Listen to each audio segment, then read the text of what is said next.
कोई अल्लाह नहीं है। हरदीप सिंह निज्जर गुरु नानक नहीं है, जो उसको दिखाने की कोशिश कर रहे हैं कि भाई वो एक्टिविस्ट था, वो बिल्कुल खून खराबी में विश्वास नहीं रखता था। ये बिल्कुल गलत है। इंडिया के पास कई ऐसे सबूत हैं, हरदीप सिंह निज्जर के वीडियोस हैं, पिक्चर्स हैं, जिसमें वो AK-47 पाकिस्तान में तो दिख ही रहा है बहुत सारे बाकी खालिस्तानियों के साथ।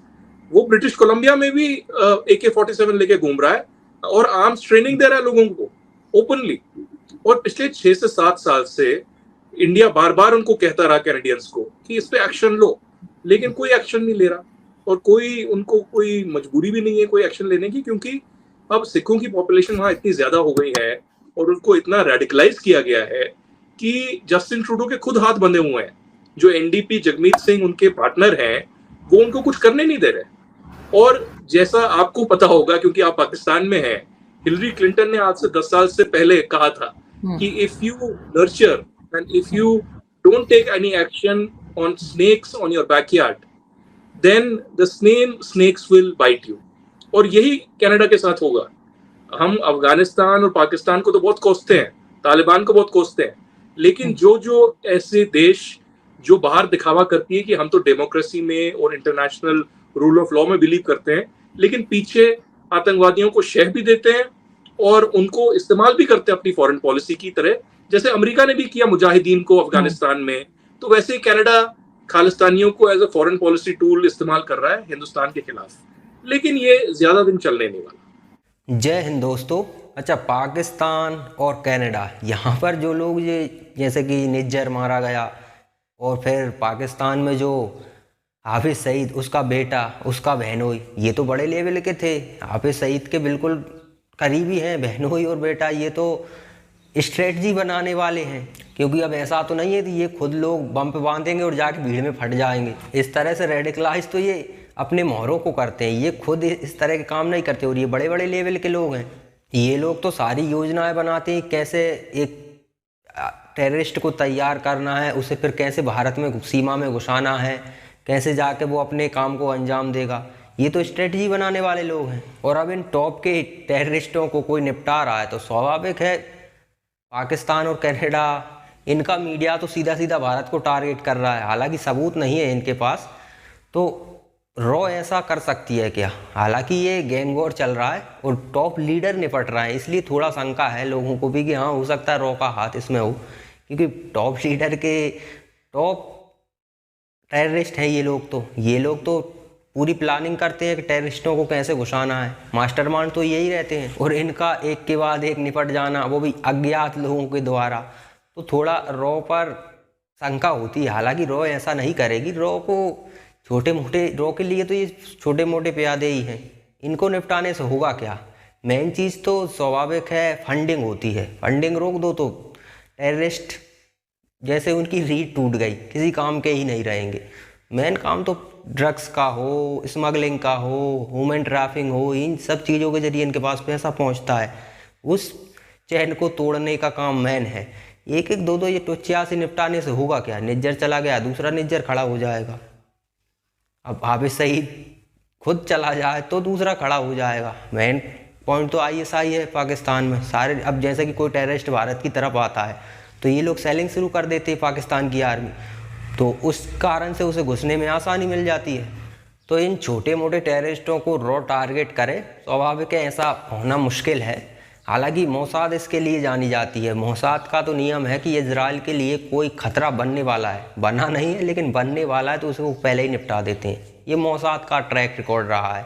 लेकिन रॉ ऐसा अभी तक तो करती नहीं आई है। आगे के बारे में कुछ कह नहीं सकते। अच्छा, कनाडा पर भारत ने एक और बड़ी स्ट्राइक की है, बेइज्जत करने वाली स्ट्राइक की है। कनाडा शांत बैठा है और कनाडा बयान भी दे रहा है कि भारत एक उभरती शक्ति है, तो हमारा भी स्ट्रेटेजिक पार्टनर है, तो उसके साथ आगे बढ़ना चाहते हैं हम। ये बात आप समझ आ रही है इन्हें। तो इस तरह की बातें वो कर रहे हैं। लेकिन इधर भारत क्या कर रहा है? भारत कह रहा है कि जो 41 डेवलपमेंट एक्स्ट्रा हैं आपके, तो उन्हें जल्दी से जल्दी निकालिए। 10 तारीख तक समय दिया है, और यदि आप 10 तारीख तक ऐसा नहीं करते हैं तो इनको जो सुविधाएं मिली हुई है कानूनी तौर पर, जैसा कि यदि ये ट्रैफिक नियम भी तोड़ते हैं तो इन पर कार्रवाई नहीं हो सकती, इस तरह की सुविधाएं इन लोगों को मिलती हैं। तो इनकी उस तरह की जो कानूनी सुविधाएं हैं वो हम बंद कर देंगे, और वो बंद कर दी तो फिर हमें इन्हें अरेस्ट कर सकते हैं। तो स्वाभाविक है यदि इन्हें एक आध को भी अरेस्ट कर लिया गया तो कनाडा की और ज़्यादा बेइज्जती हो जाएगी। तो जो कनाडा के 41 डिप्लोमेट एक्स्ट्रा रह रहे हैं भारत में, हमारी जो संख्या कनाडा में है डिप्लोमेट्स की उससे 41 एक्स्ट्रा है यहाँ पर, तो भारत सरकार ने कहा है चलो निकलो, अब कोई यहाँ रहने की ज़रूरत नहीं है, क्योंकि तुम लोग एजेंडा चला रहे हो, सिर्फ खालिस्तानियों को अपने देश में पनाह दे रहे हो, वो भारत के खिलाफ रेफरेंडम करते हैं, राजदूतों पर, राजनयिकों पर हमले करते हैं, और इससे तुम बताते हो फ्रीडम ऑफ स्पीच। तो इसलिए अब तुमसे उसी हिसाब से डील किया जाएगा। तो राजनयिकों को जाना तो पड़ेगा, स्वाभाविक है, टाइम दिया है, वैसे तो इन्हें इसी वक्त निकालना चाहिए था, लेकिन भारत है थोड़ा सभ्यता से चलता है कि समय मिलेगा सामान वामान पैक करने के लिए, आराम से फ्री हो और निकलो। जितनी संख्या हमारी है उतनी ही तुम्हारी होनी चाहिए। अच्छा, ये सिर्फ कनाडा के लिए नहीं है, ये संकेत भारत ने अमेरिका, यूके, ऑस्ट्रेलिया, ये तमाम पश्चिमी देश जो सोचते हैं कि इधर भारत से गले मिलते रहेंगे, उधर पीठ में छुरा भी घोंपते रहेंगे, तो ये उनके लिए संकेत है कि तुम अगर पीठ में छुरा घोंपोगे तो उसका जवाब हम देंगे। दोस्ती करनी है तो फिर दोनों तरफ से होनी चाहिए। तुम ऊपर से दिखावा करते हो दोस्ती का, ऊपर पीछे से इन खालिस्तानियों के द्वारा भारत के खिलाफ षड्यंत्र रचते हो। क्योंकि अब इसमें कोई लाग लपेट तो होना नहीं चाहिए। एक व्यक्ति भारत से क्राइम कर कर इलीगल तरीके से कनाडा गया है, तो आप उसे अरेस्ट कर कर डिकोड करने की बजाय आप क्या कर रहे हो, उसे नागरिकता और दे रहे हो, सुरक्षा दे रहे हो। तो स्वाभाविक है आपका भी हाथ उनके साथ है, और इसलिए भारत इस तरह के कड़े एक्शन ले रहा है। दिखाना ज़रूरी है इन देशों को, इनको क्या लगता है कि भारत अभी वही वाला देश भारत है जिसे दबाया जा सकता है।